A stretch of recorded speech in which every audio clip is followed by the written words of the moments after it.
Hello, hello, hello, beautiful people. Now we're recording. Previously, we just had a giggle simply because I forgot to hit the record button again. All right, now today, people, my guest, new guest for the podcast is Prati Bhatt, and Prati comes. She actually lives in Perth, Australia, and she's a trained tea taster, a tea blender, a founder of Teaphoria, and she has 40 years of combined experience. And Teaphoria means it stands for the unwavering passion, relationships built over a cup of tea, trust, and an extraordinary tea tasting experience. 40 years of experience? Wow, you look like you're 20. Is that possible?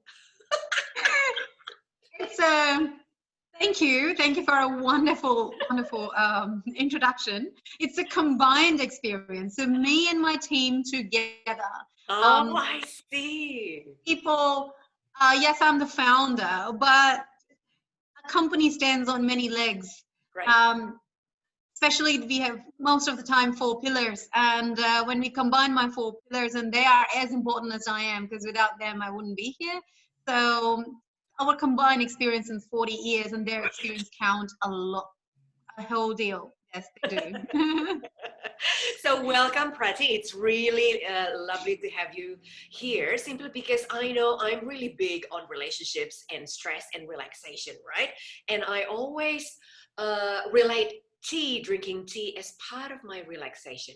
In fact, part of my treatment at the end and before we start treatment, especially massage, facial, relaxation treatment, I always start with tea for my guests. So yeah, so happy to have you here. Thank you so much. And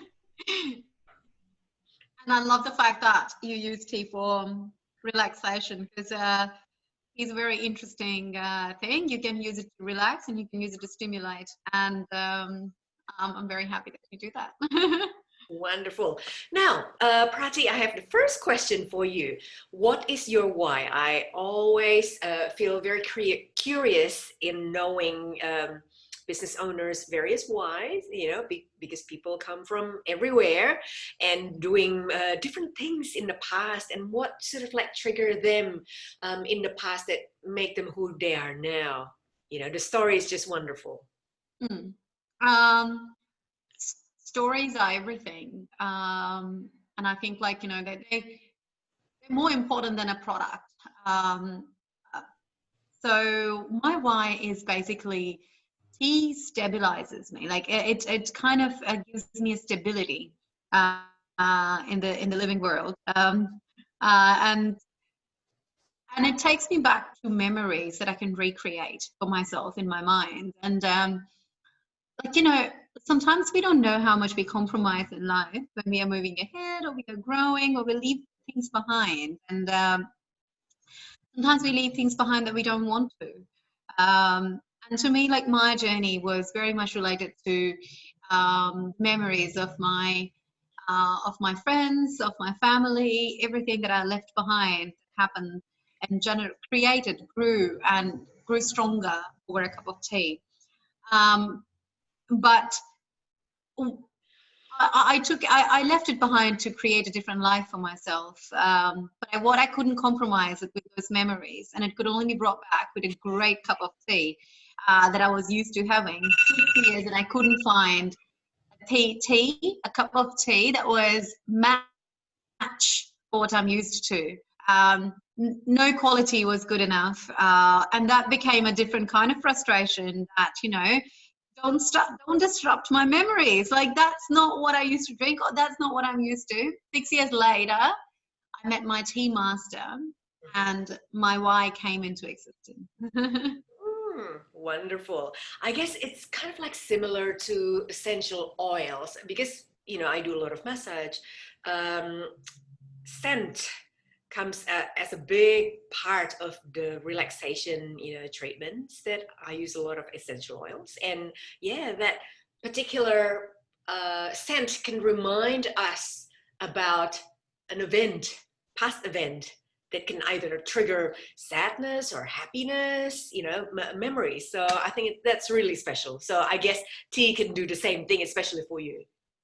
Yes, and everybody connects to a different element. Like, scent, as you said, scent is very powerful. Something that like a feels, you must have, like, some particular kind of flower that you really connect to, and you must have smelled it as a child, and now the happiness memory in your mind is that. And now when you come across an essential oil that is equal to that, you'll feel way more relaxed than anything else. So so yeah. And tell me, Ingrid, what's your why? I'd love to know. Yeah. So I came from Indonesia, and I moved to Australia by the age of 21 to marry my first husband. Now I'm up to husband number 2. And yeah, unfortunately, I left the marriage because it was an abusive relationship. And I regret nothing. I regret nothing because I learned a lot from that experience that I simply didn't learn through college or through high school. I didn't get that life experience, at school. And I went back to college to study counseling and coaching, and straight away I knew that I would be a coach rather than a counselor. And straight away I knew that my niche would be in relationship, simply because I'm quite compassionate and passionate to help others in the similar sort of predicament. Either they're broken-hearted singles, or they're a loving couple that having some sort of issues in their relationship and they want to strengthen their relationship. Yes. And then I met my husband, and eventually we had kids. And unfortunately, with child number 2, I experienced postnatal depression, pre and postnatal depression as well. So I know from my divorce, I gained, depression, anxiety, and with having the second child, the same. So I understand that mental health awareness needs to be there, and I am so passionate to help support others that may have some sort of issues in the mental health department. In fact, I just released a few posts on my social media, like Facebook and Instagram, about my own reset week. Because lately, we had the "Are You Okay" day, but then if I ask myself honestly, am I okay? I'm actually not 100% okay. So I choose to pause and make a difference. So I would like to empower others to do the same. Let's end the stigma of mental health. It's okay if you're not okay, but then you can do something about it. Yeah. Wonderful. Thank you so much for sharing that. And that's being vulnerable is the only way to be powerful. So yeah, thank you so much. And by the looks of it, it looks like you have now like got way ahead of where you started. Yeah, it's incredible what 1 week can do for you if you set the intention right.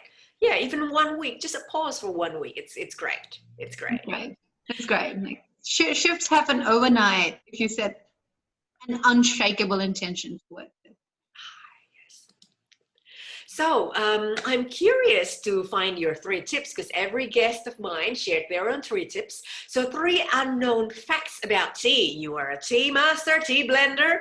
Tell us more about tea. All right, so that's back to me. As a tea master, I don't call myself a tea master. My master was my tea master. He worked for tea farms for 40, 45, 50, I think 50 years, because he started in his teens and he did it until the day he died. He sent me the last email saying that I'll be the next him. And I think that's a big thing. So I have a big shoes to fill, so I will never call myself a tea master. But I think as a tea blender or a tea expert, tea is very close to wine as opposed to coffee. Okay. It's very similar to wine in terms of tasting, in terms of palating, in terms of understanding, the notes of the tea or the nose of it. Like first when we take the cuppa or when we brew the tea, we brew it in a little little bowl, and Mhm. then we take the leaf out and we sip it really strong so that we spray it across our mouth. So that, and winemakers do that too. Then Wow. we understand the nose of it. We swirl it, Yeah. and we see that what color are we swirling, what's sitting in the bottom of the thing, and what hue are we getting, what's the first taste on the tip of the tongue, what's in the end bit, and what's on the sides, and then we write the notes. So as per that, I would understand that where I would use this particular variety, Yeah. or whether I can use it at all, or it goes into rejection. So that's a whole process. So it's way close to wine than it's close to coffee. Wow, never thought of drinking tea that way, just like wine. Wow, okay, I learned something new. What else? Oh yeah, and you never get high with it like you do on wine. um, But we may get addicted to it, right? Just oh like yeah, alcohol. totally. You will get fall in love. I always tell people you fall in love with tea. You never get addicted. So after all these years of doing tea, I only drink cups of tea a day. I'm not addicted to it. I'm just in love with it. Beautiful. um, Another fun fact of tea is like try drinking one cup of tea with people you love. Mm, Because of the presence of certain tannins and certain chemical formation to it, your mind kind of stimulates differently when you have that cup of tea with someone you really love, mhm, um, or and, and the bond becomes stronger. mm. And it's been proven science. That not just that taste, your taste buds will grow. You will taste tea better. You'll like it better. You'll indulge in it better. Um, and the happiness factor will expand, but you'll fall in love differently. Oh, wow. That's a very special way to put it, especially now, with COVID lockdown. Uh, it will be so special to, hey, why don't we have a cuppa, well, too bad if you're in Melbourne, sorry, you can't do that right at this minute because you're going into like a second lockdown, but we're in Perth, we're in Sydney, or everywhere else, perhaps in the world. We can do that. We can ask our family members or mate to really connect with each other over a cuppa. Yes, absolutely. And like, look, even if you are in Melbourne right now, I think you need more hugs than anyone else. So if anyone is Yeah. watching us on Melbourne, just jump over a call with someone you really connect with and share a cup of tea with them. Yes. Do it through Zoom. We're not allowed to hug each other physically just yet. um, and I think the last tip or the fun fact I can share about a cup of tea is that tea is like it's more, you can change your taste buds, Mhm. but it's very hard to change your culture. Uh, so if you are in a, like, if you have created a memory around your culture when it comes to tea, you will resonate it till the end of your life. And it's more likely that you'll pass it on to the next generation and tell them stories about Wow. it.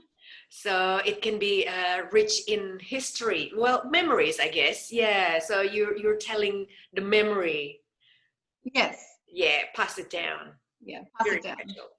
Very Well, I would say your turn, Ingrid. Can you tell me 3 tips, please?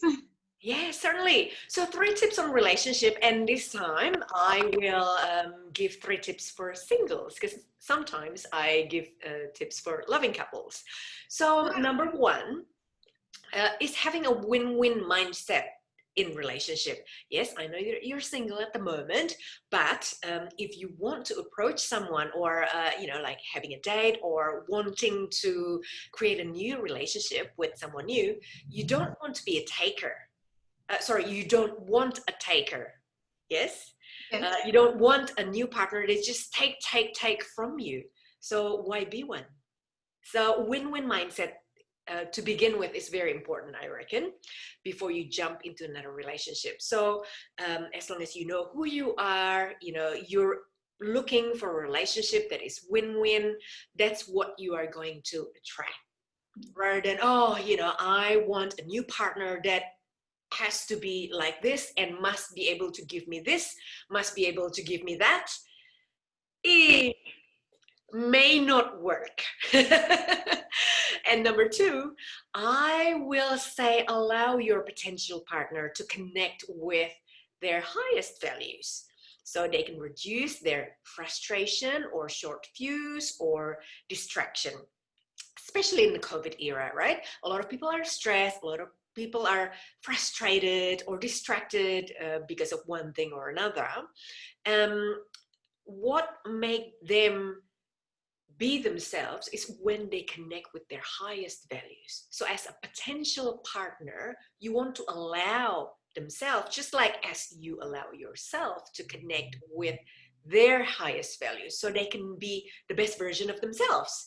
Isn't it more attractive when we actually exude confidence and allow our potential partner to be themselves? Because if you are on a mission to change that person, who would want it, right? Who would want to be changed because they are who they are? So that's tip number two. And the last one is to create a relaxing and romantic ambience to first chill yourself. We've been talking about massage. We've been talking about scents. We've been talking about tea. So I highly, highly recommend to create a relaxing and even romantic ambience to chill yourself first. Because if you start with your stressed self when you go out there and you want to go on a date, it won't work very well, simply because, you know, who would like to stand having a date with someone that is just super stressed and dump everything in the date? It's like, oh, my boss is like this, oh, my job is like that, oh, my child is like this, right? You will not look very attractive in their eyes. So those are my 3 tips. Thank you. And definitely you don't want to, vulnerable is different, but you don't want to look like a mess on your first date. Yeah, oh, exactly. Exactly. I could use some of these tips, you know. Oh, yeah. Yeah. There you go. That's what, it's incredible how things just work, you know, when you're least expected. Yeah. Absolutely. Yeah, meant to be, Prati. It's meant to be. I don't even know that you're single. Sorry? I don't even know that you're single. I am now. Okay, yeah, no worries. So you can use some of those tips. Now, people, we're into the true or false statement now, where we have fun and we guess which statement from Prati that is true. She said, number 1, I have walked in Everest for 10 days in a snowstorm. Oh my God, that's intense. Number 2, I have walked in Everest for 1 day in a snowstorm. I will guess number 1, because I sense that you are such a strong individual. Is that correct? It's partially correct. I think that I just couldn't come up with a very black and white true or false statement. I think I could have, but it's partially correct. So I walked for not in Everest, in Himalayas, in a different side of Himalayas for 6 days in a snowstorm to do a practical research for sustainable innovations. That's the second side of T4A that will open slowly, and we did that to actually give those farmers a platform to have their resources, their crop, their product to, like, you know, to rise and shine. And any sustainable innovation that they've created, I mean, they are all sustainable. They don't have like, you know, access to all that, like machineries and all that. So any of the resources that possibly we can help them to, like, you know, expand in the international market. So, but when we reached there, it started snowing and it was -10 degrees. And I walked for 6 days in that storm to meet these farmers. Yes. Oh my God, that's determination. Amazing. And I love that principle of helping farmers in a faraway land. Yeah. Yeah. If I would have taken a car, I had an option, but if I would have taken a car or hired something, which means they think of me as an outsider, and they don't usually open up to an outsider because they are always scared of them in many ways. Like, I wouldn't be able to explain you. So I had to look like them. So Yeah. I collaborated with one of my university professor, and we walked together, and covered about 5 or 6 villages in between, and 110 kilometers by foot. Oh my God, amazing. I would hate to do your pedicure afterwards. I definitely needed a facial. My face was like, oh my God. Yeah. Against the blizzard. Oh, poor skin, poor skin. All right, and do I have yours? My true and false statement. You got it in the email, but I will read it out to you so you can guess. Yes, please, because I think that's one I was going to ask you, but I think I can't find it. But please read it out to me and I'll guess. Yeah, no worries. Statement number 1, Ingrid's husband was amazed that he had Michael Jackson on the same floor of the hotel he stayed in. Statement number 2, Ingrid's husband was amazed that he had a cow on the same floor of the hotel he stayed in. Now, which one is true? Which one is false? Well, okay.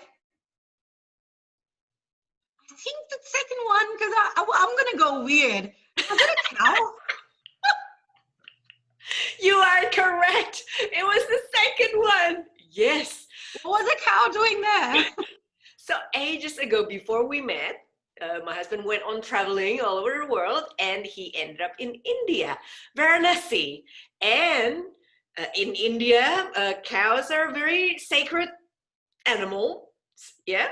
And well, there you go. In the hotel that he stayed in, level 2, mind you. So it's not ground level. They had to go up. The cow has its own room. And I thought, oh my God, that's amazing. Never heard of that before. And he was going to ask, where is this madness from? And of course, it has to be India. Varanasi. I've never been to India before, so I don't know. But have you ever been to Varanasi before? I'm born and brought up in India, but I haven't been to Varanasi. But, you know, you don't have to go to Varanasi to understand the sacredness of cow. But this is a unique story. Yes, I've seen people shipping it, which is, I understand the reason behind it. They think the idea behind it is like it gives you milk, sustainability, and it sustains a food source for so many people. And that's why it's sacred. It's used in the farms, fields, and it's sacred. So they worship it. And we have stories for our mythological god whose pet was a cow. So then we are meant to worship it. But having its own room, that's an incredible story. So there you go. I thought it's going to be a good one, especially you're Indian. So I loved it. Now I have to go to Varanasi. I've never been to Varanasi, but that's on my list. I'd love to. Wonderful. So people, last question here. What do you do to either relax or add raunchiness into a relationship, Prati? Oh, relax and raunchiness into the relationship. I love hiking with people that I love. Like now I'm talking about any relationship, be it friend or because I'm a fresh single, so I'm going to talk from that. Sure. And you can walk me through not being single anymore one day. Okay. So I love hiking with someone I would feel really special connection, because I really find special connection with the earth and the land I'm in. And hiking with them, like listening to the nature, kind of is fun. And I love looking at stargazing at night, holding hands.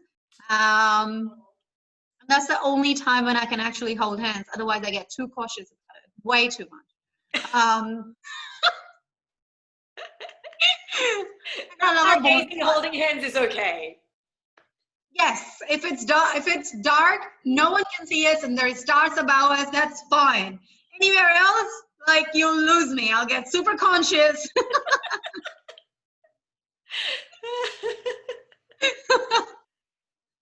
That's okay. You are your unique you. That's all right. And I think relaxation is like being intimate around a bonfire, which is kind of weird. It's okay. Yes, yes, bonfire. I love the energy around the bonfire. Yeah. Very nice. Yeah. So thank you so much, Prati, for coming. Beautiful people, we come to the end of the podcast, but worry not, because next week we have another guest, another business owner sharing their own tips as well, and sharing their own fun facts, fun stories. You know, we can have a giggle again and feeling bright in the COVID era. So we don't have to be miserable in this COVID era. What COVID era? We're still having fun. Woohoo! So if people would like to connect with you, Prati, how can they do that? A couple of ways. There's my email address, which is very, very simple to remember. Tphoria, T with euphoria, so TEAPHORIA, so tphoria@tphoria.com.au. I'm in Australia, so AU. And or I finally, Ingrid, finished my website last night, so it's tphoria.com.au. tphoria.com.au. Fabulous. So hopefully we can see some beautiful tea pictures. Your tea shots are so beautiful. I've been looking at you know, through Facebook. So good stuff. And can I take some pride and say I take them all? I don't hire photographers. Oh, very good. Very good. Showing your artistic side there. Yes.